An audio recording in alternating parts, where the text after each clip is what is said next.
आज की इस सभा के अध्यक्ष साथी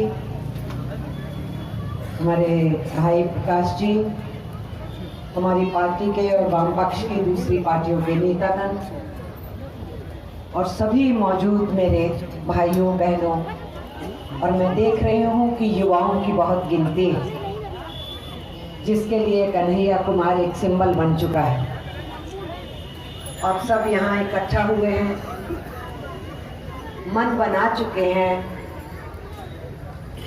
और प्रकाश राज आपसे कुछ मांगे कि अगर भगवान पूछेगा कि मैं पहुंचूं संसद में कि कन्हैया एक को पहुंचाना है, तो उन्होंने तो तय कर दिया कि कन्हैया को जाना है।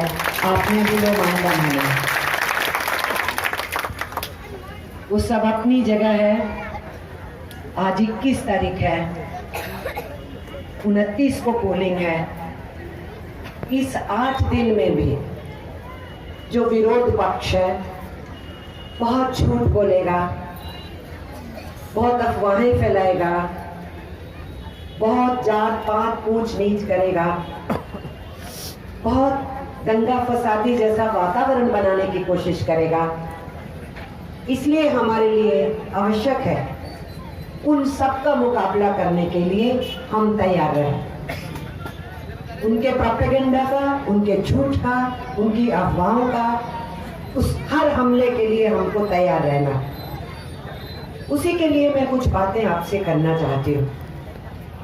अभी भी वो छोड़े नहीं ये कहना कि कन्हैया देशद्रोही है, कहना छोड़े नहीं। उसके ऊपर अभी कोई चार्ज फ्रेम हुआ नहीं।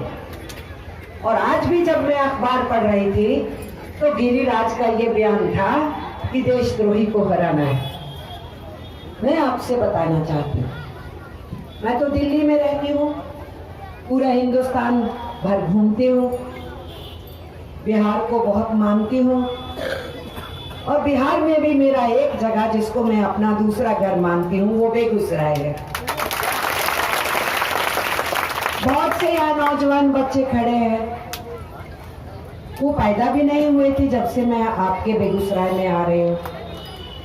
बहुत से सीनियर साथी हैं, ये तब युवा थे, विद्यार्थी थे, जो आज नेता लोग हैं। मैं कब से आ रही हूँ, इसलिए बेगूसराय की धरती से मैं वाकिफ हूँ, यहाँ के लोगों की कुर्बानियों से मैं वाकिफ हूँ।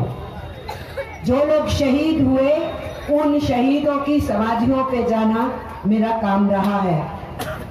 और मैंने बहुत से चुनावों में, बहुत से संघर्षों में यहाँ पर अपनी भागीदारी निभाते हुए बहुत कुछ सीखा है, यहाँ से बहुत कुछ जाना है यहाँ से। इसलिए बेगूसराय की धरती केवल अब मैं ही नहीं मानती कि बिहार के लिए और देश के लिए उदाहरण पेश किया करती है।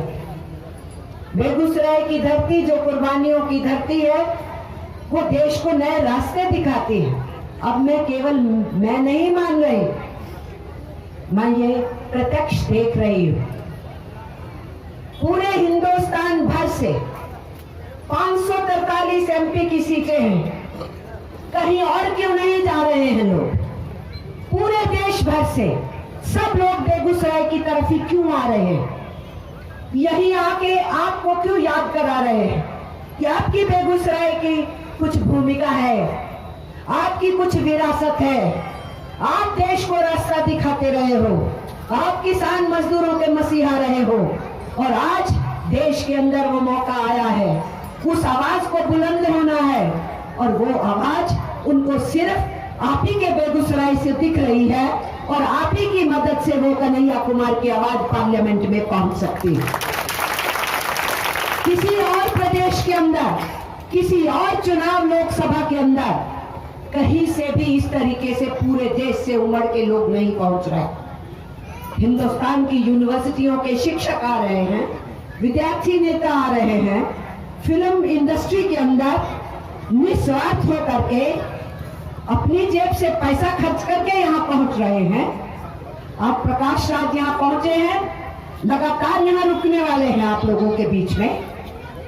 और हमें मालूम है परसों जावेद अख्तर आ रहे हैं, मिलके जाने वाले हैं यहाँ के वोटरों से। उसके 2 दिन के बाद शबाना आजमी आ रही है कहने के लिए कि बेगूसराय वालों, देश के लिए एक वो शख्स चाहिए जो इस देश को तोड़ने वालों की आंखों में आंखों मिला करके चुनौती देता है, वो कन्हैया कुमार है। कहने के लिए आ रहे हैं। हम देख रहे हैं medical professionals, IAS IPS officer रह चुके लोग या कई अपनी पदवियां छोड़ चुके लोग, वो आ रहे हैं यहाँ पर। क्यों उठ के आ रहे हैं आप ही के बेगूसराय के अंदर? सिर्फ ये जताने के लिए कि एक बार इतिहास को फिर मोड़ देने की बात आई है, इस मुल्क को बचाने की बात आई है, देश के संविधान को बचाने की बात आई है, हमारी सदियों से चल रहे भाईचारे को बचाने की बात आई है, और फिर से मजदूर और किसान को केंद्र में रख के, गरीब और गुरबा को केंद्र में रख के देश में राजनीति को आगे बढ़ाने की बात आई है। और उसी में उनको सिंबल दिखता है, वो सिंबल जो पार्लियामेंट में दहाड़ेगा वो आप ही के यहाँ से है और वो आपका बेटा है, वो बेटा हमें दीजिए पार्लियामेंट के अंदर, ये कहने के लिए लोग आ रहे हैं बहुत क्षेत्रों से। वो क्यों सिंबल बन गया, कैसे बन गया अचानक? वो अचानक नहीं बना। कोई ये नहीं समझे, कोई यूनिवर्सिटी में पढ़ता था, वहां से डॉक्टरी करके चला आया, जैसा गिरिराज ने कहा, जैसा तनवीर जी ने बोल दिया, अरे वो तो एक विद्यार्थी नेता है, यहाँ चुनाव लड़ने के लिए आया। नहीं जनाब, वो वहां से नहीं टपका, वो यहाँ से उगा था, बेगूसराय से उगा था। वो यहाँ से सीख के गया। वो स्कूल में पढ़ता था, लाल झंडा लेके घूमता था। उसने देखा है यहाँ शहादतों के दौर, उस बच्चे ने देखे हैं यहाँ गीत गाते हुए, उसने गीतों के अंदर शामिल होते हुए, उसने यहाँ छात्र जीवन में सक्रियता शुरू की, उसने बेगूसराय से पटना जाके स्टूडेंट लीडरशिप की, वो वहाँ AISF का लीडर बना और MA करने के बाद, MA का बच्चा MA करने के बाद समझदारी से और बेगूसराय की खुशबू को, इस माटी की जो खुशबू है, इसका जो जोश है, इसका जो खरोश है, इसमें जो इंसानियत है, उसको लेकर के वो जवाहरलाल नेहरू यूनिवर्सिटी के अंदर पहुंचा। वो वहां से नहीं टकता। और वहां पहुंचने के बाद जब वो उस यूनिवर्सिटी में पढ़ रहा था, तब इस देश में एक बहुत बड़ा परिवर्तन हो गया। 2014 में हिंदुस्तान की सल्तनत के ऊपर कुछ लोग बैठ गए, लोगों की वोटों से ही बैठे, लोगों ने ही चुना, क्योंकि उन्होंने सपने बड़े दिखाए, लोगों को बता दिया कि तुम्हारे अच्छे दिन आ जाएंगे, लोगों को समझा दिया कि 2 करोड़ तुम्हारे परिवार के बच्चों को हर साल हम रोजगार देने वाले हैं। उन्होंने किसानों को कहा 1.5 गुना दाम दे देंगे। उन्होंने ये भी कहा भ्रष्टाचार खत्म हो जाएगा। उन्होंने ये भी सपना दिखाया बाहर से काला पैसा लाएंगे, हर परिवार में 15 लाख रुपया दे देंगे। आगे आपको नहीं आया। उन्होंने बहुत सपने दिखा दिए और लोगों को सपनों के झांसों में डाला, वोट उनको मिले और बहुमत तो नहीं मिली। वो भूल गए हैं इस बात को, उनको याद होना चाहिए। और मैं आपको बता रही हूँ, 2014 के अंदर 81 करोड़ वोटर था। 81 करोड़ वोटर में से 28 करोड़ लोग वोट डालने नहीं आए, केवल 53 करोड़ लोगों ने वोट डाला। जिन 53 करोड़ लोगों ने वोट डाला, उसमें से सिर्फ 17 करोड़ वोट भाजपा के खाते में गया, वो भी उनके सहयोगियों की मदद से। तब भी वो 36 पार्टियों के मोर्चे में लड़ रहे थे। दिखाते हैं कि भाजपा को बहुत लोग मानते हैं, 36 पार्टियों का मोर्चा था। और अब कहते हैं हम बहुत मजबूत हो गए, तो नरेंद्र मोदी जी फिर 40 पार्टियों का मोर्चा लेके मैदान में कैसे उतरे हो? बहुत मजबूत हो तो। केवल 31% वोट मिला था उनको, 69% वोट उनके खिलाफ था और 28 करोड़ लोगों ने वोट नहीं दिया, वो भी लगभग 34% था टोटल वोट में से। उतनी वोट लेकर के बैठने वालों के सिर के ऊपर क्या सवार हुआ? 2014 से कुर्सी पे बैठने के बाद उन्होंने इस देश के किसान को लूटा है। उसके साथ धोखा किया, चीटिंग की, और उसके साथ जो वायदा था पूरा नहीं किया। जो मजदूरों को सपने दिखाए उनके तोड़े, उनकी यूनियनों के ऊपर हमले बोले, उनके श्रम कानून तोड़ने शुरू किए, उनके न्यूनतम वेतन कमजोरी कर दी, और जो सपना दिखाया था 100 दिन के अंदर महंगाई रुक जाएगी, महंगाई रुकी नहीं। 56 रुपए 60 रुपए की दाल 150 रुपए पहुंचा दी। 50, 56, 60 रुपए में बिकने वाला पेट्रोल 70 से 90 रुपए के बीच में हो गया अलग अलग राज्यों में। हर चीज का दाम बढ़ गया। उसी समय के अंदर जब लोगों ने इनका हिसाब मांगना शुरू हुआ कि हमें जवाब चाहिए, जो वायदा किया था वो कहां है, वो पूरा क्यों नहीं किया जा रहा, काम क्यों नहीं किए जा रहे, तो इन्होंने सवाल करने वालों को देशद्रोही कहना शुरू किया। जिसने प्रश्न उठाया उसी को ही राष्ट्रद्रोही बोल दिया। लोगों की आवाज बंद करने की कोशिश की और सप्रेशन शुरू किया। सभी के ऊपर इन्होंने किसी को नहीं बख्शा। इन्होंने तब परवाह नहीं की वो हिंदू है कि मुसलमान है, कि वो सिख है, कि ईसाई है, कि बौद्ध है, कि जैन है, कि पारसी है, कि ज़ोरास्ट्रियन है, वो कौन है परवाह नहीं की। मोदी की तरफ जो उंगली उठाएगा, मोदी की तरफ जो बाजू करेगा, उसकी उंगली काटेंगे, बाजू काटेंगे। मैं यहाँ खड़ी होकर कहना चाहती हूँ जनाब, कितनी उंगलियां काटोगे, कितनी बाजुएं काटोगे, बहुत है मैदान के अंदर हम खड़े हो जाएंगे। परवाह नहीं करते। ये जो इस माटी से सीख के कन्हैया गया, उसी ने वहां जवाहरलाल नेहरू यूनिवर्सिटी के अंदर उस विरोध को खड़ा किया। उसने देश के हर कोने में चलने वाले आंदोलन को दिल्ली की सड़कों तक लाने का प्रयास किया। वो डरा नहीं। उसने हिम्मत है आंख से आंख मिला के बात करने की, अपने दुश्मन से भी। फिर भी संयम रखने की उसकी आदत है, फिर भी प्यार से बात करने की उसकी आदत है। जोश भी है, साथ में होश भी है। कन्हैया ने अपने उन हर लड़ाइयों को, संघर्षों को आगे बढ़ाते हुए, किसान की आवाज के साथ, मजदूर की आवाज के साथ, छात्र की आवाज के साथ आवाज मिलाते हुए वो खड़ा हो गया कलाकारों के साथ जिनके ऊपर हमले हुए। वो खड़ा हो गया उन सब लोगों के साथ जो लेखनी करते थे, जिनको डराया धमकाया गया। वो खड़ा हो गया उन पत्रकारों के साथ जिनको डराया धमकाया जा रहा था। और इसी बीच में जवाहरलाल नेहरू यूनिवर्सिटी का चुनाव आ गया और वो वहां का अध्यक्ष बन गया। अध्यक्ष बनने के बाद उस विश्वविद्यालय का उसके पास एक और योग्यता हो गई कि वो उन आंदोलनों को दिल्ली तक पहुंचा सके। और इस बीच में रोहित वेमुला का आंदोलन हुआ, हैदराबाद यूनिवर्सिटी का। कन्हैया तो रोहित वेमुला का नहीं जानता था, लेकिन रोहित वेमुला वहां का सिंबल बन गया। वहां का ही सिंबल नहीं, पूरे देश का सिंबल बन गया कि जो दलितों के बच्चे पढ़ना चाहते हैं, मुश्किल से पेट काट के उनके माँ बाप उनको पहुंचाते हैं, जो हम लोगों के पैसे से, जिसका जिक्र प्रकाश कर रहे थे यहाँ पर, हमारी ही देश के आवाम का पैसा है, हमारे ऊपर ही टैक्स लगता है, सेस लगता है, हम ही लोग उस पैसे को देते हैं। और वो अमीर जो टैक्स की भी चोरी करते हैं, बैंक में हमारे रखे हुए पैसे को भी लूट के ले जाते हैं, उनकी सरकार सुनती है। और आम जनमानस की, जनता से जो पैसा इकट्ठा होता है, उससे बनने वाले संस्थानों के अंदर भी घुटन का वातावरण बनाया गया कि ये बच्चे पढ़ नहीं सकते। उनके बजट घटा दिए गए, यूनिवर्सिटियों के, कॉलेजों के, ये सरकार कर रही थी।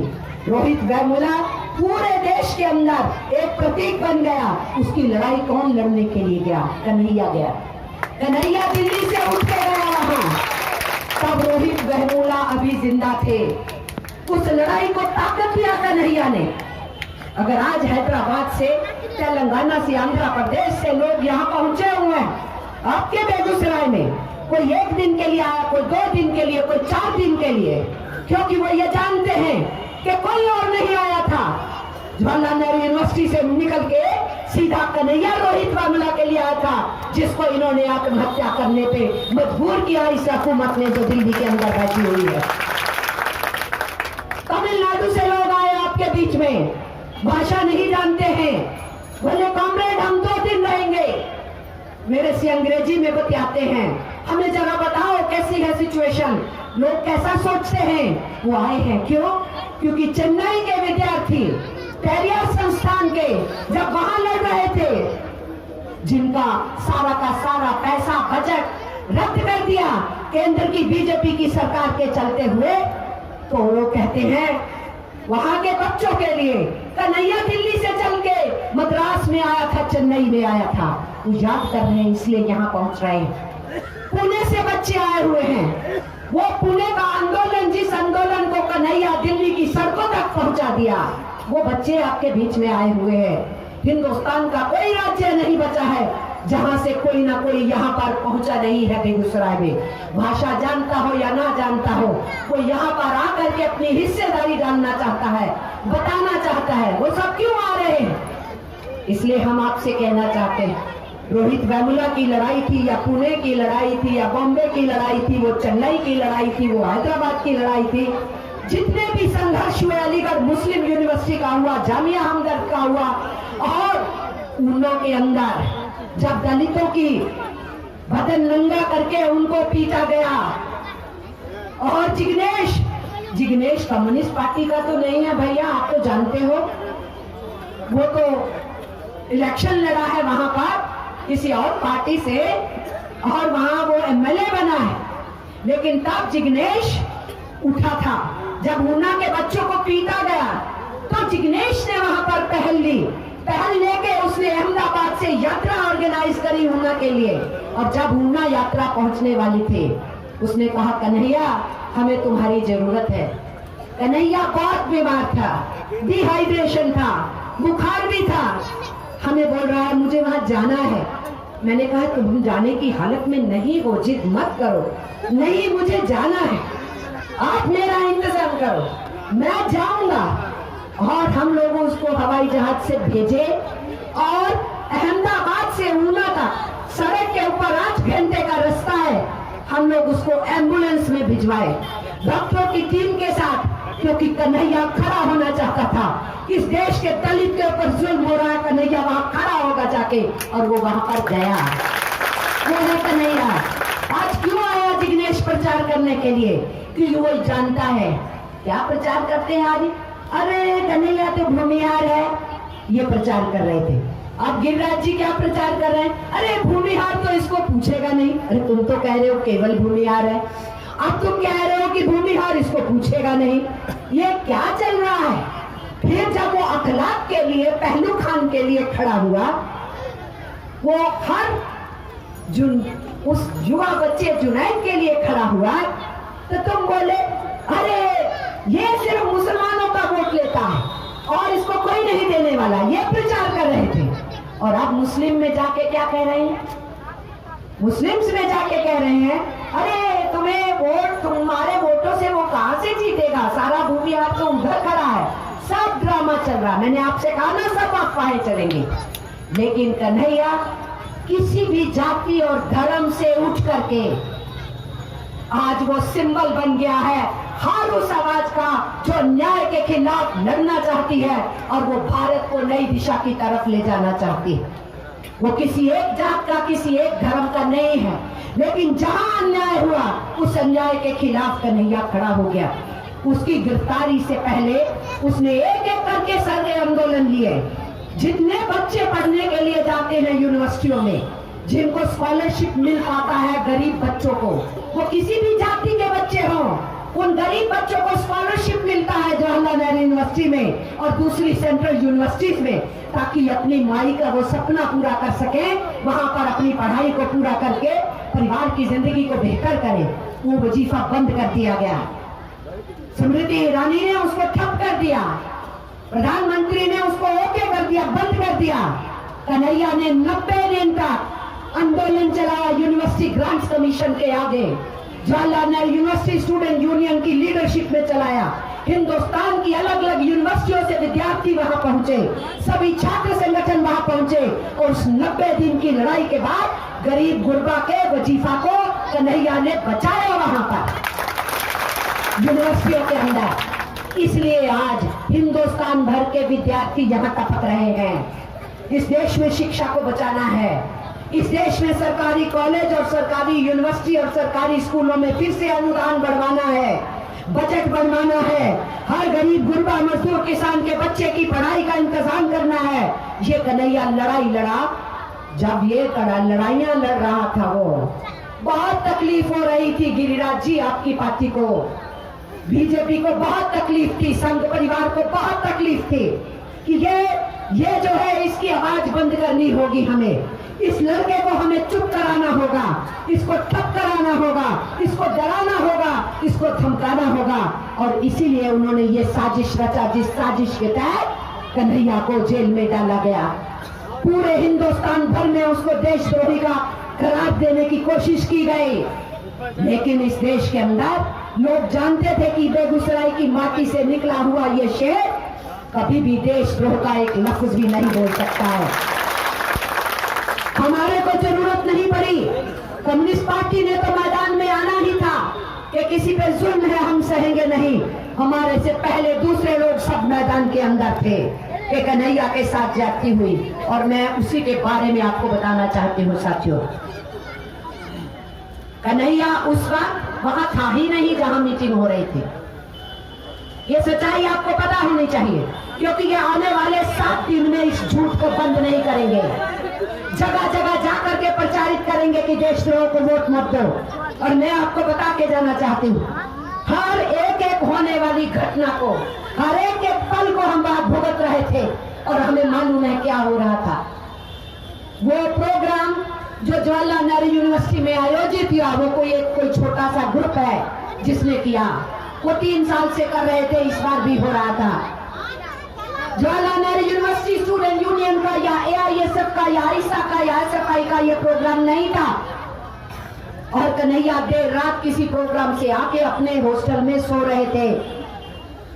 इस प्रोग्राम की इजाजत किसने दी? यूनिवर्सिटी के रजिस्ट्रार ने दी, प्रॉक्टर ने दी, वाइस चांसलर ने दी। ये वाइस चांसलर, प्रॉक्टर और रजिस्ट्रार मोदी की सरकार ने बदले। ज्यादातर यूनिवर्सिटियों में RSS के लोग भरे जा रहे हैं। और आपको पता होना चाहिए कि आपकी बेगूसराय की धरती ने एक ऐसे इतिहासकार को जन्म दिया, RC शर्मा, रामचरित शर्मा, RS शर्मा जी को जन्म दिया। RS शर्मा केवल हिंदुस्तान के हिस्टोरियन नहीं माने जाते, दुनिया के इतिहासकार RS शर्मा की किताबों को उठा के समझने की कोशिश करते हैं कि इतिहास कैसे लिखा जाता है। वो भी RS शर्मा आपकी जमीन के हैं, केवल लेखक और पोएट दिनकर ही नहीं, RS शर्मा भी आपकी जमीन के हैं। इन लोगों ने कोशिश किया कि किस तरीके से कन्हैया को फांसा जाए। और मैं जो आपको बता रही थी, कन्हैया अपने कमरे में सो रहा था। इन लोगों ने जो प्रॉक्टर, वाइस चांसलर, रजिस्ट्रार बदला, जो सब यूनिवर्सिटियों में ये बदल रहे हैं, कोशिश कर रहे हैं, वो उन्होंने करा। उन्होंने ही परमिशन दिया, तो भाई उनको देशद्रोही कहो ना, जेल में डालो। उन्होंने ही परमिशन 2 घंटे पहले रद्द किया, तो तुम्ही ने परमिशन दिया, तुम्ही ने रद्द किया। उसके बावजूद भी कैंपस में थोड़ी देर पहले रद्द करोगे तो भी मीटिंग होती है। जो लोग ऑर्गेनाइज कर रहे थे उन्होंने कर लिया। कन्हैया अपने कमरे में थे। ABVP वालों ने पूरा षड्यंत्र बनाया। नौजवान बच्चों, आप सुन लीजिए, ये किस किस्म की साजिशें कर सकते हैं। और आपके लाल को, आपके भाई को, आपके जूनियर को, आपके सीनियर को, कन्हैया को आज पूरे देश में देशद्रोही की बात को छोड़ते नहीं, जबकि पुलिस को कोई सबूत नहीं मिला। और वहां पर ABVP के लोग उस मीटिंग में लगातार मौजूद थे। अगर किसी मीटिंग के स्थल पे पहुंचने के लिए किसी के ऊपर केस लगाना है तो सबसे पहले ABVP के नेताओं के ऊपर लगाओ, फिर वो तो वहां मौजूद थे। लेकिन उन्होंने ZTV को बुलाया, जिस ZTV के इंचार्ज को बीजेपी ने एक पेन की हेराफेरी से राज्यसभा में MP बनवाया। वो अपनी पूरी सेवा कर रहे थे। ZTV को बुलाया गया, वहां वो मीटिंग हुई।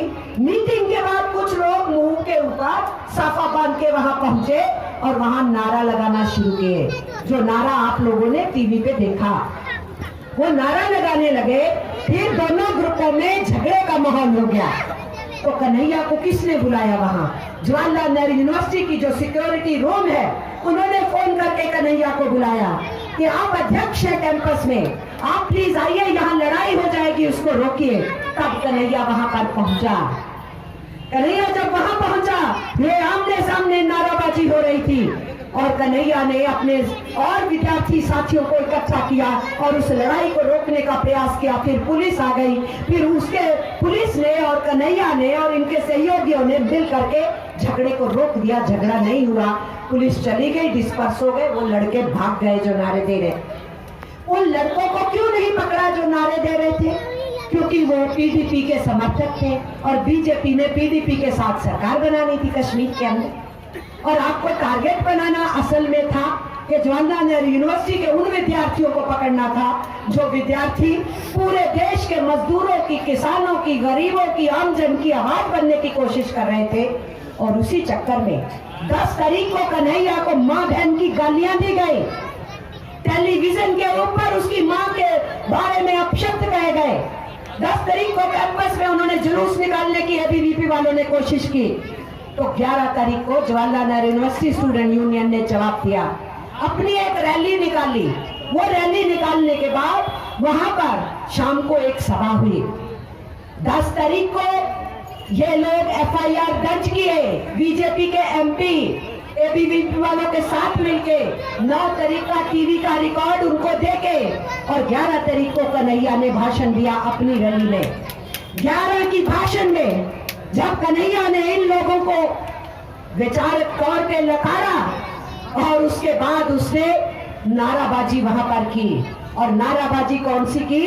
जो आप उससे सुनना पसंद करते हो। गरीबी से मांगे आजादी, सामंतवाद से मांगे आजादी, मनवाद से मांगे आजादी, भुखमरी से मांगे आजादी, बेघरी से मांगे आजादी, यही तो नारे लगाता है ना वो, यही नारे लगाए उसने। और 11 तारीख रात को उन दोनों नारों का घालमेल किया गया। 9 तारीख की रैली और 11 तारीख की रैली के नारों को घालमेल किया गया और घालमेल उसी जी न्यूज ने किया और घालमेल करके ये दिखाने की कोशिश की कि ये जो नारे लग रहे थे ये कन्हैया लगवा रहा था। और उसी को बोलते हैं ये आज तक कि वो देशद्रोही है और टुकड़े टुकड़े की बात करता है, टुकड़े गैंग बोलता है। झूठ बोलने वालों, झूठ ज्यादा देर नहीं चलेगा। इसलिए मैं बेगूसराय के लोगों को कहना चाहती हूँ, अपनी माटी के ऊपर से कभी यकीन मत छोड़ना। आपकी माटी को उसने हमेशा सिर माथे पे लगा करके संघर्षों को आगे बढ़ाया है और आज उसी कन्हैया को इसी धरती पे पूरे हिंदुस्तान भर से लोग आकर के प्यार और प्रेम दे रहे हैं। मैं बहुत कुछ आपको बता सकती हूँ, उन सब बातों को मैं छोड़ देती हूँ, लेकिन मैं ये जरूर आपसे कहना चाहती हूँ, इसके ऊपर बार बार ये बात कही जा रही है वो फौजों के विरुद्ध में है। अरे उसके तो परिवार में भी फौज के लोग हैं। ये बात कही जाती है, अगर सरकार के ऊपर उंगली उठाओ तो बात कही जाती है अरे ये तो फौजों के ऊपर बात कर रहे हैं। किसने कहा मोदी की सेना? सेना तो हिंदुस्तान की है। अरे तुम्हारे खुद के मंत्री को वीके सिंह को कहना पड़ा, जो हमारी भारतीय सेना को मोदी की सेना कहेगा उस पे देशद्रोह का मुकदमा चलना चाहिए। ये किसने कहा? योगी नाथ ने कहा मोदी सेना और इनके मंत्री वीके सिंह ने कहा यह देशद्रोह का नारा है। और आप हमसे पूछते हैं किसने कहा पुलवामा की घटना के बाद जब हमारे जवान शहीद हुए कि सिक्योरिटी लैप्स हुआ है, सुरक्षा का इंतजाम करने में हम फेल हुए हैं, इसलिए हमारे फौजी मर गए। ये किसने कहा? वहां के गवर्नर ने। गवर्नर को किसने मनोनीत किया? आरएसएस बीजेपी की सरकार ने मनोनीत किया। अगर गवर्नर ने ये सच बोला, आप कुछ नहीं बोले, अच्छा उसी सच को विरोध पक्ष ने बोला कि हमारे जवान आपके सिक्योरिटी लैप्स की वजह से मारे गए, तो फिर कहने लगे तुम तो फौजों के ऊपर सवाल उठाते हो। मिस्टर गिरिराज, अब आप कह रहे हैं कि आप नहीं लड़ रहे, मोदी लड़ रहे हैं। आप हो कि मोदी हो, हमें फर्क नहीं पड़ता है।